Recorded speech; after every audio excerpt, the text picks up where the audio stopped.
वेदास्तथा स्मृतिगिरो यमचिन्त्य शक्तिं सृष्टिस्थितिप्रलयकारणमामनन्ति तं श्यामसुन्दरमवेक्रियमात्ममूर्तिं सर्वेश्वरं प्रणतिमात्रवशं भजामः।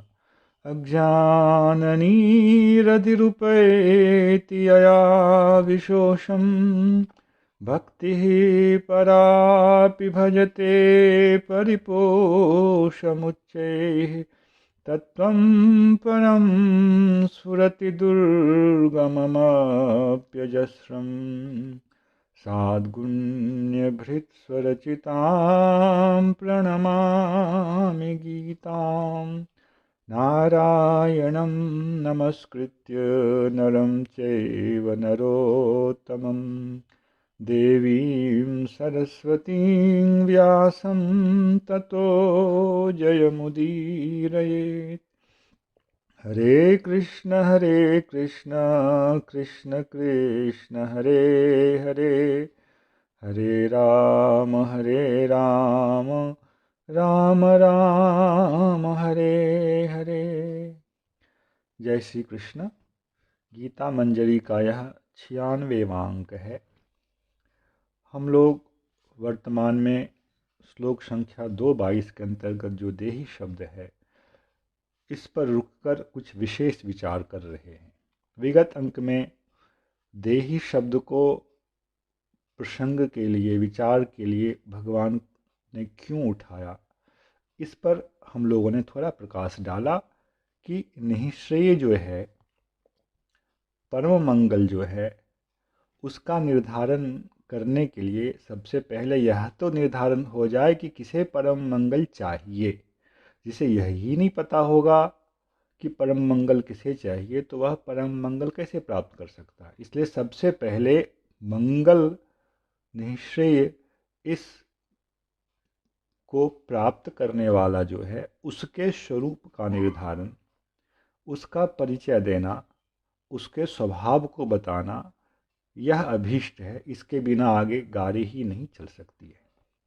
इसके अंतर्गत भगवान ने नित्यता का ही प्रतिपादन अनेक प्रकार से किया, किंतु 2:19 में भगवान ने यह कहा कि यह हनन क्रिया का कर्ता नहीं है।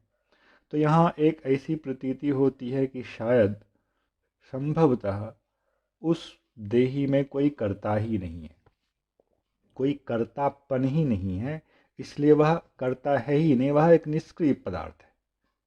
इसका संक्षेपतः पहले निराकरण किया गया है दास के द्वारा कि देही में भी एक प्रकार का कर्तापन है, वह हनन क्रिया का कर्ता नहीं है।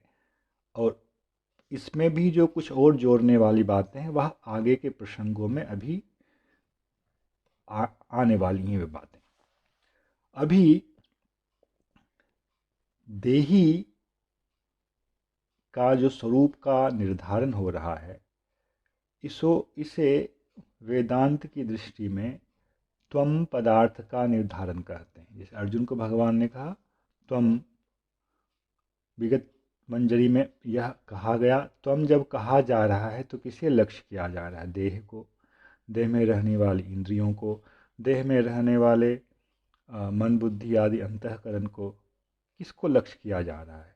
तो उसका सारांश है जिसके लिए यह संपूर्ण देह है, मन बुद्धि इंद्रिय और जो बाह्य स्थूल शरीर है, इस सब को देह कहा जाता है। और यह जिसके लिए है, जिसके कारण है, उसे देही कहा जाता है और वह देही नित्य है। इस पर भारतीय दर्शन की दृष्टिकोण से जो मतभेद है, उस मतभेद को दास ने उठाया था। कुछ लोग ऐसा कहते हैं कि वह जो देही है वह एक ही है और उसका नाम है आत्मा। वह एक ही है, उसका नाम है आत्मा। और कुछ लोग कहते हैं वह देही एक नहीं है, अनेक है और उसका नाम है जीवात्मा। तो यह एक बड़ा ही कठिन, जटिल दार्शनिक समस्या बनकर सनातन धर्म में उपस्थित है। तो हमें भी इस विषय को समझना चाहिए, क्योंकि यदि स्वरूप के निर्धारण में गलती होगी तो स्वरूप के संबंध में हमारे चिंतन में भी गलती होगी, और जब हमारे चिंतन में गलती होगी, वह असत्य होगा, तो फिर हम अपने लक्ष्य से वंचित रह जाएंगे। इसलिए कठिन होने पर भी इस विषय को धारण करना चाहिए। जो लोग, जो दर्शन एक ही आत्मा के अस्तित्व को मानता है, उस दर्शन का नाम है केवलाद्वैत दर्शन। और जो लोग एक आत्मा के अस्तित्व को नहीं मानता है, आत्मा के दो प्रकार को मानता है, और दो प्रकारों में से जो इस देह से संबंधित आत्मा है, उस आत्मा की अनेकता, असंख्यता, इस सिद्धांत को मानता है, वह द्वैत दर्शन कहलाता है। इस दृष्टिकोण से द्वैत दर्शन के कई आचार्य हैं, और केवलाद्वैत दर्शन के जो प्रधान आचार्य हैं वे पूज्य शंकराचार्य जी हैं। यहाँ हमें अब भगवान के दृष्टिकोण से देखना है कि भगवान इस देही को क्या एक कह रहे हैं अथवा अनेक कह रहे हैं, जिसकी नित्यता का प्रतिपादन श्लोक संख्या 212 में, श्लोक संख्या 218 में, श्लोक संख्या 220 में, 21 में और 222 में किया गया, वह देही है, वह नित्य पदार्थ है। यह देही भगवान के दृष्टिकोण में क्या एक है, यह हमें विचार करना है। तो इसका उत्तर है, भगवान के दृष्टिकोण में यह एक नहीं है। क्यों? क्योंकि आगे ही भगवान यह श्लोक कहने वाले हैं, देही नित्यमबध्योऽयं देहे सर्वस्य भारत, तस्मात् सर्वाणि भूतानि न त्वं शोचितुमर्हसि। यह दूसरे अध्याय का 30वां श्लोक है। यहाँ भगवान यह कह रहे हैं, हे अर्जुन, सर्वस्य देहे देही नित्यम अबध्यः अयम्। सभी के देह में एक देही है। तस्मात् सर्वाणि भूतानि न तुम शोचितुमर्हसि। उसका स्वभाव मैंने तुम्हें कह दिया कि वह मरणशील नहीं है, इसलिए उन भूतों के लिए, यहाँ भूत शब्द भी उस देही के लिए ही आया है, उसके लिए तुम शोक करने के योग्य नहीं हो। अब जिसे साक्षात अर्थ को नहीं मानना होता है, वे क्या करते हैं, शब्दों के साथ खिलवाड़ करते हैं और शब्द का कदर्थ करते हैं। जैसे 212 श्लोक में इतना स्पष्ट कहा जा रहा है कि ऐसा नहीं था कि मैं नहीं था, ऐसा नहीं था कि तुम नहीं थे, ऐसा नहीं था कि ये राजा लोग नहीं थे, ऐसा नहीं होगा कि ये हम सब लोग नहीं रहेंगे। ऐसे वाक्य को सुनकर किसी को भी यह प्रतीति नहीं हो सकती है कि सबके देह में रहने वाले देही को अलग अलग और नित्य भगवान कह रहे हैं। फिर भी यदि कोई बलात्कार, जबरदस्ती ऐसा कहे कि नहीं, सभी देह में रहने वाला देही तत्व जो है वह एक ही है, और यहाँ जो अनेकता कहा गया, अनेकता कही गई इन देहियों की, वह तो उसके अंतःकरण के भेद के कारण कही गई। उसमें कोई भेद नहीं है, किंतु अंतःकरण का जो भेद है और जिस जिस अंतःकरण से उसका संबंध है, उसको लक्ष्य कर कहा गया, तो यह एक प्रकार की उन्मत्तता है। इसी प्रकार से जबरदस्ती शब्द के साथ, शब्द के अर्थ के साथ बलात्कार करते हुए जब श्लोकों के अर्थ को तोड़ा मरोड़ा जाता है, तो वह कभी भी सुंदर शास्त्रीय सिद्धांत नहीं हो सकता है। अब भगवान ने जिस देही की नित्यता का प्रतिपादन किया, यदि भगवान अपनी ही वाणी में उस देही के बहुवचन को सिद्ध कर दें तो देही की अनेकता सिद्ध हो जाएगी। फिर इस कारण से उसको बहुवचन कहा गया, अलग अलग कहा गया, वह प्रश्न ही नहीं उठेगा। तो गीता के 17वें अध्याय के दूसरे श्लोक में भगवान ने कहा है, त्रिविधा भवति श्रद्धा देहिनां सा स्वभावजा सात्विकी राजसी चैव तामसी चेति ताम शृणु।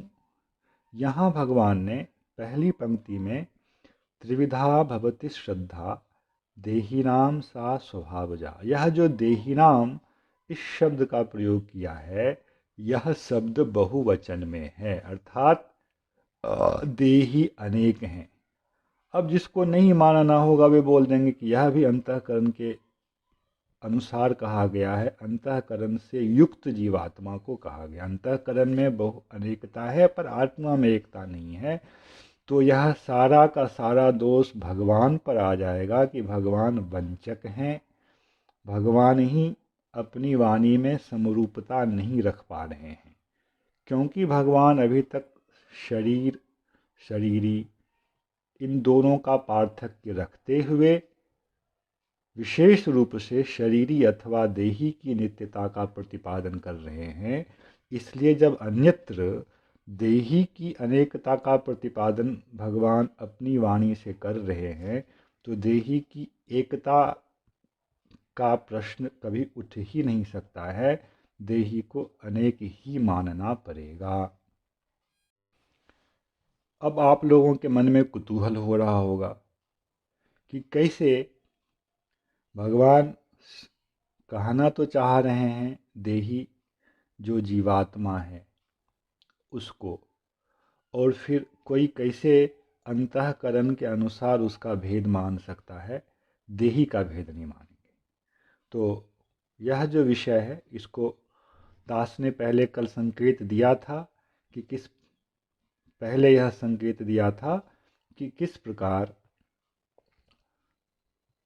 एक रस्सी में जैसे दो धागे आपस में मिले हुए होते हैं, वैसे ही एक आत्मा को मानने वाले लोगों ने दो वस्तुओं को इकट्ठा कर दिया है और उसके द्वारा अपने सिद्धांत का निर्धारण करते हैं। तो एक जीवात्मा मानने वाले लोग, एक जीवात्मा नहीं, एक आत्मा मानने वाले लोग किस प्रकार जीव का अनेकत्व मानते हैं, इस विषय को उनके हिसाब से समझने का प्रयास करते हैं। उस दर्शन में तीन प्रकार से जीवात्मा की अनेकता बनाने का प्रयास किया गया है। जब मैं यहाँ जीवात्मा अब कहने जा रहा हूँ वर्तमान प्रसंग में, तो यह सोचना चाहिए आप लोगों को कि यह जीवात्मा दो रस्सी की तरह है, दो धागे की तरह है, दो धागा एक रस्सी, अर्थात यह ना तो शुद्ध चैतन्य तत्व है और ना ही यह शुद्ध प्रकृति तत्व है, अंतःकरण तत्व है। ये दोनों आपस में मिले हुए। वहाँ तीन प्रकार के सिद्धांत इस विषय में आते हैं। एक सिद्धांत है प्रतिबिंबवाद, एक सिद्धांत है अवच्छेदवाद और एक सिद्धांत है आभासवाद। कहने का भाव यह है कि वहाँ भी किस प्रकार से इसको सिद्ध किया जाए, इसके लिए श्री शंकराचार्य के अनुयायियों में ही परस्पर बहुत मतभेद है, बहुत खंडन मंडन है। इन तीनों शब्दों को आप लोग ध्यान में रखेंगे। प्रतिबिंब को दृष्टांत का आधार बनाकर जब जीवात्मा को सिद्ध किया गया है तो वह प्रतिबिंबवाद कहलाता है। किसी परिचायक को केवल उपस्थित कर यदि अनेकता का प्रतिपादन किया गया है, जीवात्मा का निरूपण किया गया है, तो उसे अवच्छेदवाद कहा गया है। और आभास के रूप में कि यह कोई माया के द्वारा, जैसे इंद्रजाल करने वाला व्यक्ति, जादू दिखाने वाला व्यक्ति आपके सामने जो वस्तु प्रस्तुत करता है वह वस्तु वहाँ होती नहीं है, तो वह क्या है? इंद्रजाल है। वस्तु का आभास है वहाँ, पर वस्तु नहीं है। तो 3 प्रकार का यह सिद्धांत है। तीसरे सिद्धांत का नाम है आभासवाद, प्रतिबिंबवाद, अवच्छेदवाद अथवा परिच्छेदवाद और आभासवाद। इसमें तीनों में ही 2 तत्वों का सम्मिश्रण है। पहला तत्व है चैतन्य तत्व, जिसे शुद्ध कहा जाता है, और दूसरा तत्व है माया का तत्व, अविद्या का तत्व, जिससे योग कर शुद्ध चैतन्य को जीवात्मा बनाया जाता है। शुद्ध चैतन्य स्वतः एक है, उसमें कोई कर्तापन नहीं है, उसका कोई स्वभाव भी नहीं है, बस नाम के लिए एक पदार्थ है जिसे हम चैतन्य कहते हैं। आप सोचेंगे चैतन्य है तो उसमें चेतन धर्म होगा, तो उनका मानना है नहीं, वहाँ चेतन धर्म भी नहीं है, बस हम उसे चैतन्य कहते हैं। चैतन्य इसलिए कहते हैं कि वह जड़ नहीं है। तो वह एक भाग है, और दूसरा भाग है माया, अविद्या। इसका संयोग हो तो फिर वह जीव बन जाता है। अब इसी संयोग का 3 उन्होंने एक प्रकार निकाला है। एक संयोग प्रतिबिंब के रूप में है, एक संयोग परिच्छेद के रूप में है, और एक में माया अविद्या का ही प्रभाव है कि ऐसा होता है। तो इन तीनों शब्दों पर विस्तार में आगे चर्चा करेंगे। जय श्री कृष्ण। हरे कृष्ण कृष्ण कृष्ण हरे हरे, हरे राम राम राम हरे हरे।